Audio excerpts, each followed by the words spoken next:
మీనరాశి వారికి ఆదాయం 14, వ్యయం 11, రాజపూజ్యము 7, అవమానం 2.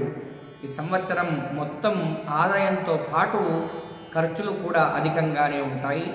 ఈ ఏడాది ఏలినాటి శని, జన్మశని ఉంది. ఆ ప్రభావాన్ని నిలువరించడానికి సకల జాగ్రత్తలు తీసుకోవాలి. రాహు ద్వాదశంలో సంచరించడం వల్ల నిద్రలేమి, దూర ప్రయాణాలు, వృధా వ్యయాలు తప్పకపోవచ్చు. తదుపరి దశలో లాభస్థానంలో రాహు సంచారం కార్యసిద్ధిని ప్రసాదిస్తుంది. ఆర్థికంగా వెసులుబాటు కలుగుతుంది. దీర్ఘకాలిక ప్రయోజనాలు ఉంటాయి.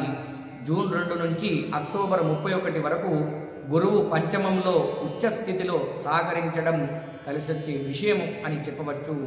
సంవత్సరం చివరి భాగంలో షష్టమ స్థానంలో గురుబలం తగ్గుతుంది. అన్ని విషయాల్లోనూ జాగ్రత్త ఉండాలి.